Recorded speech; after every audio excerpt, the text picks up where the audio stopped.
are again. What is this? Our third trip out west? Third. Let's see, September 4th, 2022.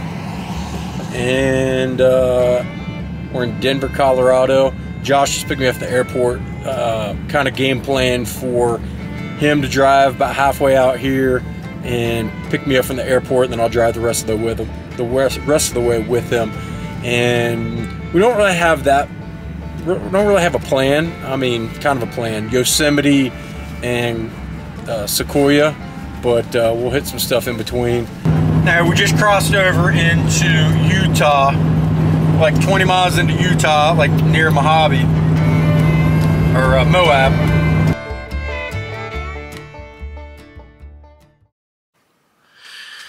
All right, what's this, Monday, day 2? Uneventful day, except we did about 600 miles. Let's see, it's Monday morning. We're in Caliente, Nevada. Caliente, which is Spanish for hot. And it's a little town here, and passed by a little food truck's got espresso and coffee, so I'm gonna get a cup of Joe, and then the game plan is to head to Yosemite and see if we can get in, do a little exploring, get a camp spot, something like that. But we're gonna keep on trucking. I think we're like 7 hours away, give or take. We just left the little alien shop, and I bought this. It is beef jerky. So I went in. There's one lady. We'll just say she was unique. And I said, "Ma'am, I gotta ask you something. How?" And this is the first time Josh is hearing this story because he was in the bathroom. I said, "How did beef jerky and aliens, how did that come together?" This is what she told me. I swear to God. She said, "Well, it's all the animals that are abducted." I almost started laughing. I didn't know if she was serious or not. She was dead serious, it seemed. And I wanted to video her, but I was kind of freaked out. It was kind of odd. I said, "What do you mean?" She said the aliens abduct the animals, and then the aliens need humans to sell the animals, so I sell them in the form of beef jerky. She said that. Yeah. That's pretty detailed. And I said, "Well, how do you get the beef jerky? The animals, after the aliens have them." She said, "Oh, well, they go directly to my supplier, and I get them from my supplier." I said, "So you mean to tell me that all this beef jerky is abducted alien animals turned into beef jerky?" She said, "Yep." Oh man. All right, we're gonna head on down the road. Out here in the middle of nowhere. Headed to Yosemite. All right, so we're again just left the alien shop with the beef jerky. It's like 42 miles west of Caliente, which is 5 miles from Hico, Nevada. I don't know if you can see that sign. Just pulled over here. Josh is making some breakfast.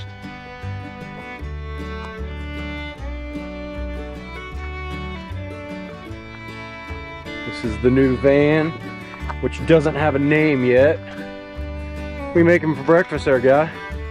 Steak and eggs. Steak and eggs and some vodka. Yeah. I cook in that. Cooking vodka. Okay, I don't know if you can really tell in the background, or the lake, I forget what it's called. So here's the recap. It is September 5th, Monday. This is day 2, we're wrapping up, end of day 2. Basically all day yesterday, we drove like 600 miles. Josh picked me up from the airport around 9 a.m. We just drove about 600 miles. And then we found like some dispersed camping off the side of the highway. So we stayed there, got up at like 7:30 in the morning. I think it was like 400 miles today. Oh no, whatever it is from Denver, Colorado to the east entrance of Yosemite. So we got to Yosemite and we got to here at about 3 p.m. and you're supposed to have a timed pass to get in from the hours of 6 a.m. to 4 p.m. Luckily, I'd gotten one of those, but it's not until tomorrow. But the park ranger hooked us up, let us in an hour early, so we got in. So Yosemite's huge. The east entrance, there isn't much, so you drive almost 2 hours to get to like the heart of Yosemite. And we aren't there yet. We decided just to take it easy, stopped at a lake. We're at this lake, just hanging out. Really nice lake, great view.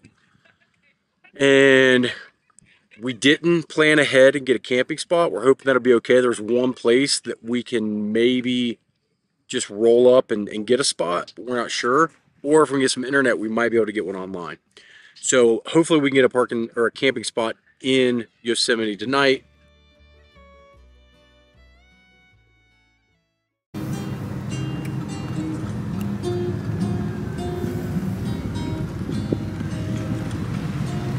All right, we just had our first night at camp. We were at Lower Pines, so we had some issues getting our campsite. I think we're starting to learn, hey, let's do a little research, a little planning, make life a lot easier for us, which you can't always do, but try.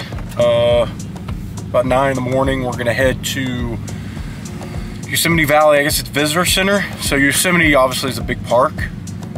The valley is where everybody goes. That's where El Capitan, I think another place called the Three Brothers. Anyways, this is the main spot. Yep, there's a coyote. These things are probably like dogs around here, probably friendly. And there's a park ranger on a horse. Okay, cool. And again, like all the national parks, just great views. This one right here in the quote-unquote valley, we're just surrounded by big rocks, big mountain rocks. You know, the first 2 days pretty much just driving out here, which were great views, but I mean after a while they're kind of like, okay, more desert, straight roads for 10 miles or whatever it is. But I think we're both happy to be here, and now kind of explore Yosemite. Today we went to the visitor center, a couple of the stores, talked to the ranger, kind of got a little bit of a plan of what we're going to do, where we're going to go. We decided to hop on the bus system. I think there's like 18 different stops. It takes like an hour and a half to get around, and you just hop off at all the highlights. So we're waiting on a bus now. We're just gonna ride it around, check it out.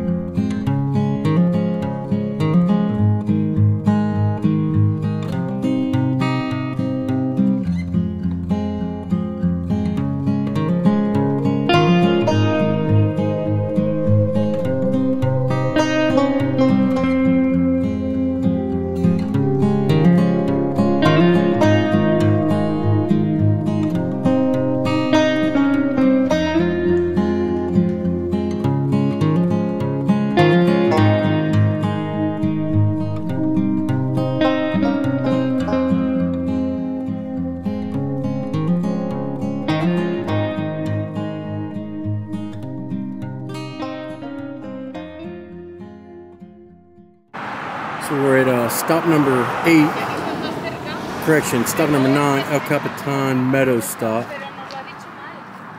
So it's the meadow right underneath El Capitan, and it is huge. That's what she said. We're gonna go over here. There's a ranger with some scopes, so we can see some climbers.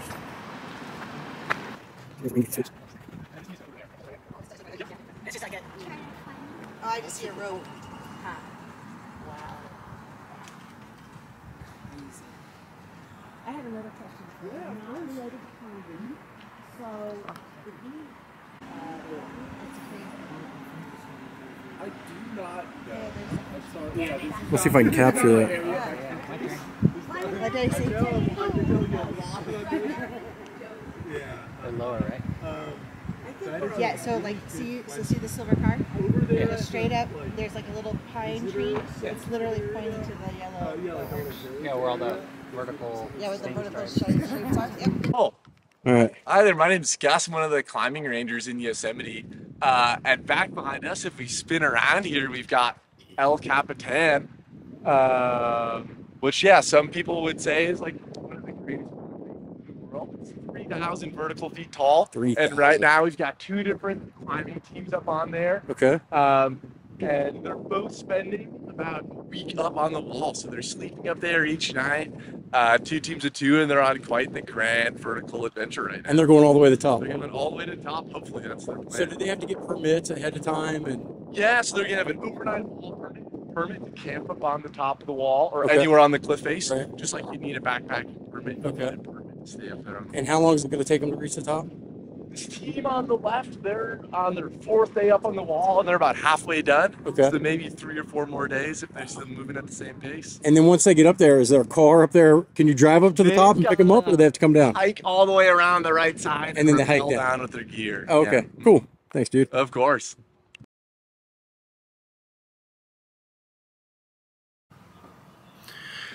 All right, September 7th, 2022, almost my birthday. I guess this is day 4 of the trip. Sunday, Monday, Tuesday, Wednesday. Yeah, day 4 of the trip. And it's our second full day at Yosemite. And I don't know if you can see behind me the smoke. So there's 2 wildfires going on right now in Yosemite. And obviously they're somewhat close, but it's just amazing how far they can be away and you still see the smoke. And I talked to a park ranger yesterday. He said the smoke is still present in the morning just because how the winds are in the morning. But anyways, you can tell that's not fog. It is smoke from wildfires. So we're going to start our hike. All right, we're at stop number 7, Camp 4, Upper Yosemite Falls, which is the hike that we're going to is, what's it called? Columbia Rock. Columbia Rock. So it's about 1 mile up, but it's pretty much, it's 1,000-foot elevation within a mile, so it's going to be a lot of climbing. So we're going to go there, and it takes about an hour, and then we'll come back down. So a 2-mile hike, 1 mile of it straight up today. And I don't know if you can see it because of the smoke. Just like that, we made it. So it's a beautiful smoky view. Oh, you can see the swimming pool.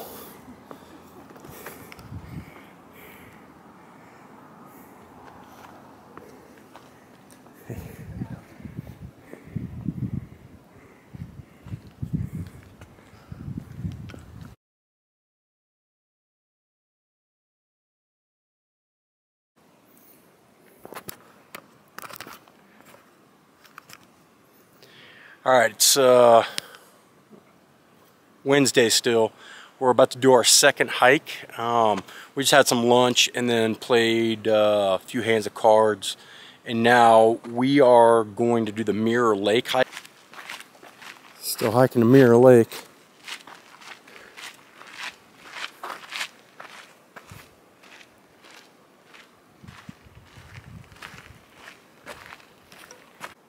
Well, one part of Muir Lake all dried up because of the drought season. And another shot of Muir Lake. It is dried up.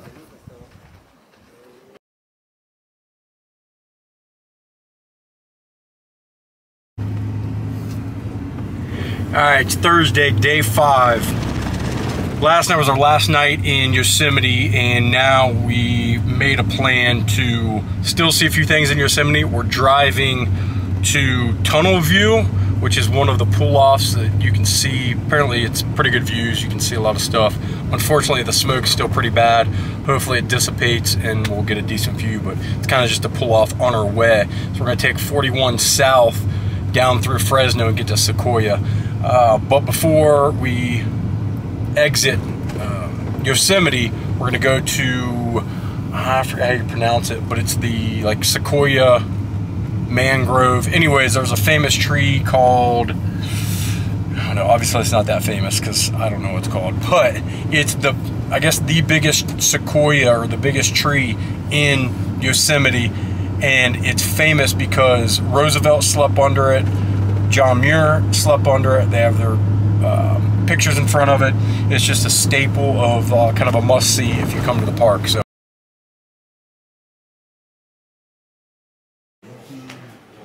All right, we made it to Mariposa Grove. The road is closed. You can't drive it unless you've got some sort of disability pass or something. So we were gonna hop on the bus, but the rumor is the buses are all broke down. So the buses stopped running. It's at least a 2-mile hike in one way. It's pretty hot out today. We weren't really planning on doing that here. Anyways, we found a loophole. Josh has a park pass. It's it's veterans disabled pass. Due to injuries he sustained in the war, he's able to get a disability pass for the park that gets him in all the parks for free and so on. Anyways, we asked her, hey, would that work to get us in here? She said yes. So we're able to drive down, so that's awesome. All right, so we've made the 2-mile drive up here. Giant sequoias, and they are giant. It's kind of the welcome center when we get up here. And we're going to walk to Grizzly Giant, that's it. The Grizzly Giant. We haven't even made it to the big one yet. It's unbelievable.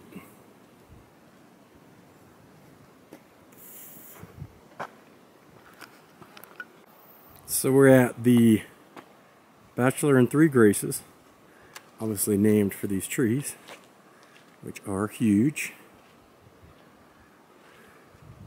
It's unbelievably big. There it is.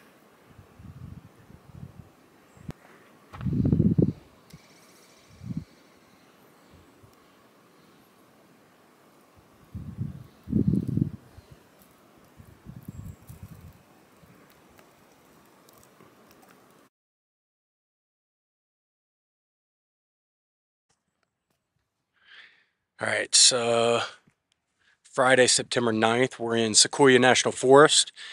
And last night we camped. We got here at like 8 p.m. at Lodgepole Camping, I believe.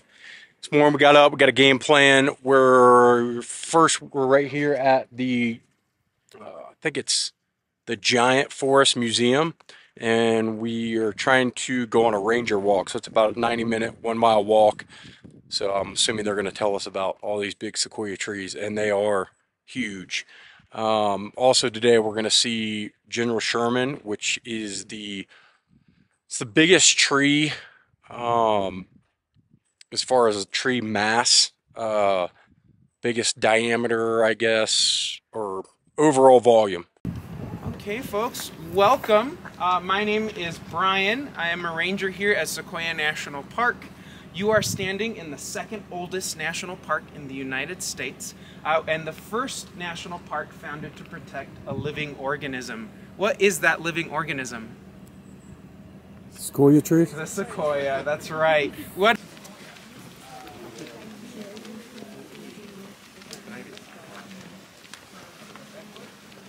But the coastal redwood is known as the Sequoia sempervirens. You haven't had the opportunity to. You could feel those textures, that kind of sponginess of the bark. This is a fairly young sequoia, still within its first 600 years of life, but you could already see the maturing of the bark in this area. Now, we have a fallen log here as well. So again, more evidence of deterioration in sequoias in areas of water.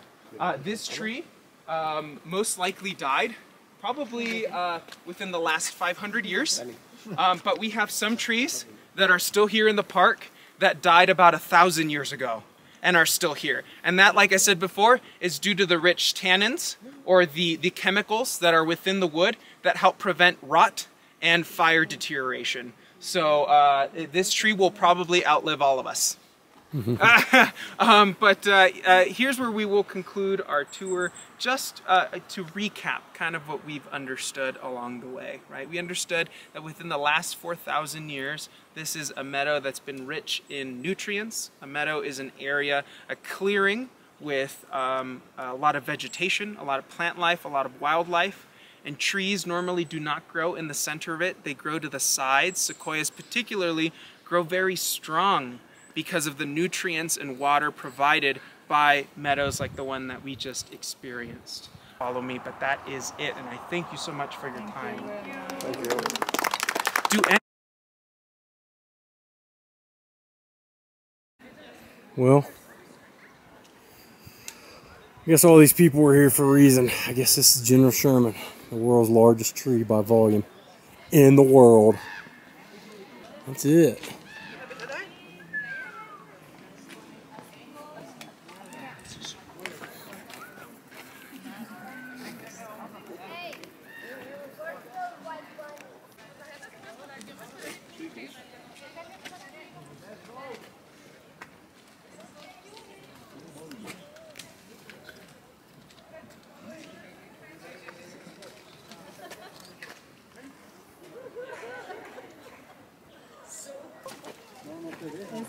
Ready?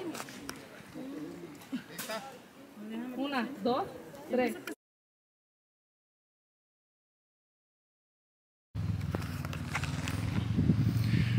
All right, we're still at the museum area, and two things we wanted to do: Crescent Meadows, I believe, and the Moro Rock, but the road's closed for both. But it's a about a 3-mile hike round trip for the rock, so we are gonna head that way.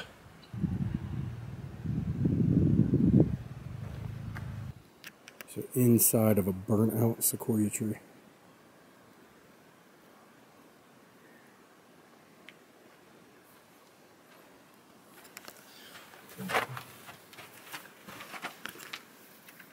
Pretty awesome.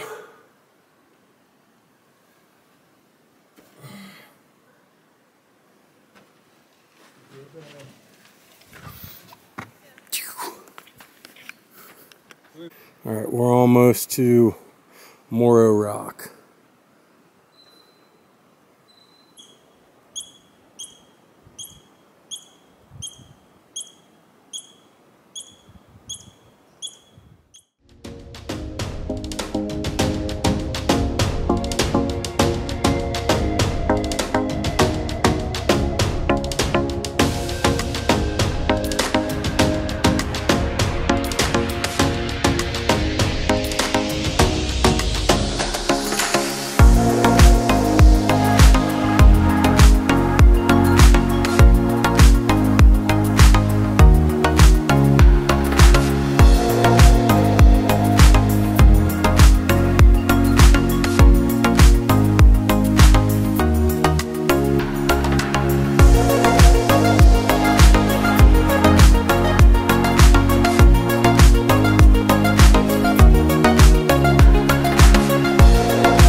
Finally made it on top of Muir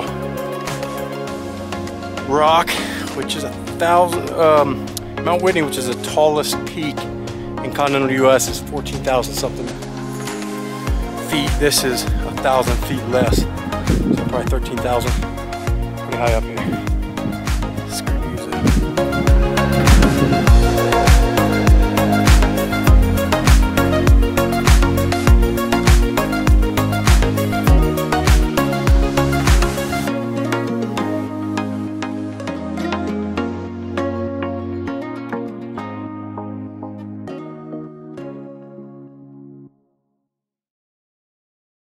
And now we're gonna hop on the shuttle, go to Crescent Meadows, which they take you right up to it. It's a mile loop, and then hop back on the shuttle. So we're headed there now.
All right, we just finished Crescent Meadow Loop.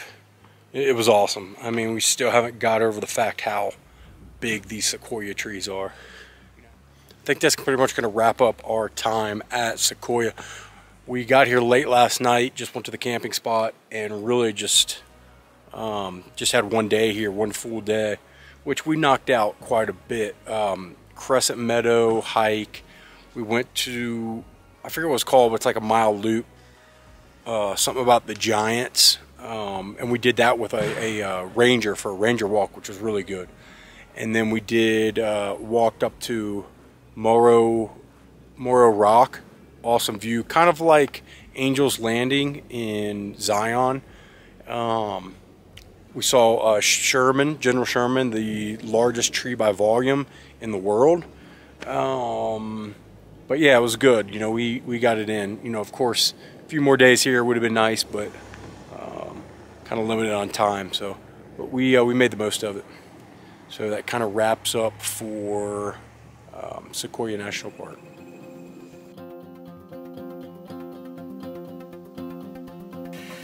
All right, so it's September 10th. We are at Kings Canyon National Park. Last night we stayed in Azalea Campgrounds. Got in late last night. We're really only probably going to do a day here. We're Big Stump Trail, and we're parked at the picnic area, and it's not too far. It's like a mile round trip, and we're going to go see the Mark Twain stump. Took 2 guys 13 days to track it.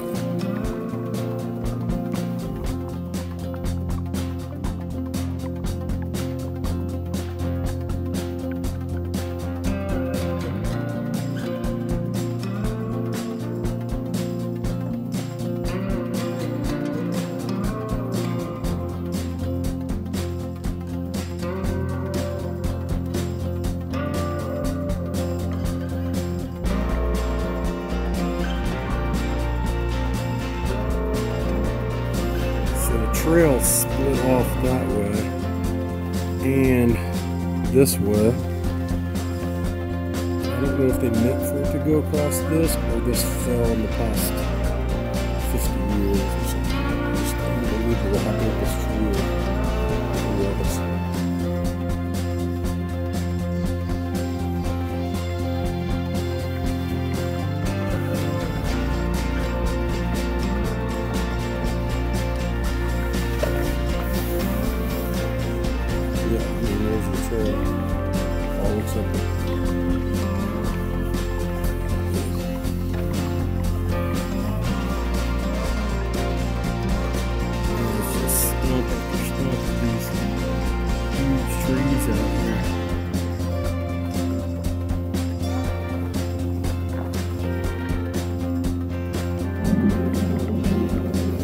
I'm assuming this is the Mark Twain stump.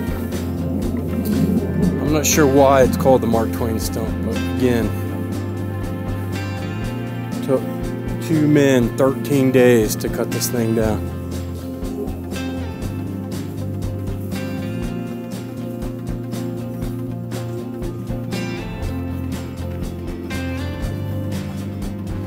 The Mark Twain stump in front of you has a unique story to tell. In 1891, while lumbermen were cutting down other sequoia trees, the Mark Twain tree was selected for another fate, world fame. The American Museum of Natural History in New York City wanted a cross-section of a giant sequoia for display.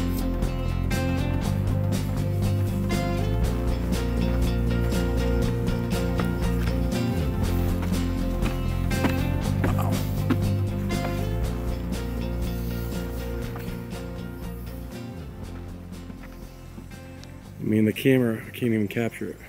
All right, so we're at Cedar Grove Village. We just went to the visitor center, and the ranger told us, so basically this road goes all the way down the canyon, and it's a dead end, and then it's a one-way, or one way in, one way out. And then Grizzly Falls, which is a 5-minute walk, but it's kind of raining out, and Anyway, we just decided just to turn around and go back now out of the canyon, but we're gonna stop at Grizzly Falls, which is right off of the road. Grizzly Falls.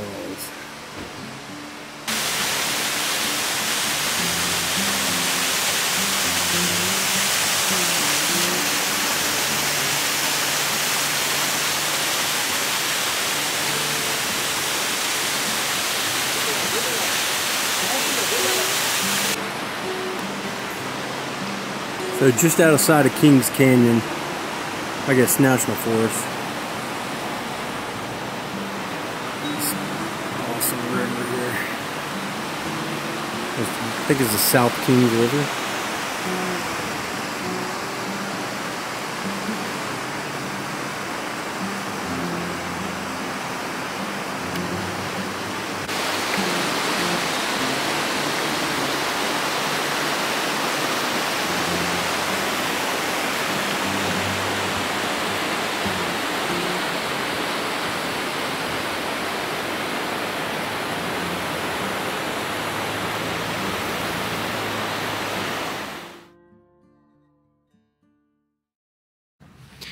All right, morning of September 11th, and we got to Lake Tahoe late last night, went straight to a camping spot.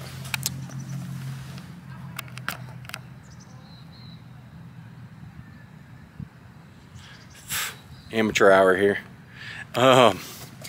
And stayed there last night, got up this morning, and we're, I believe, at Kings Beach, something like that.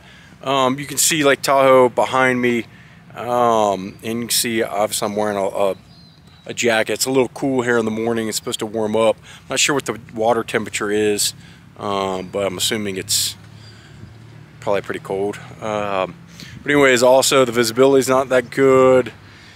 But anyways, we're gonna make the most of it. I think we're gonna walk around this little town here, and maybe go on a hike or something later.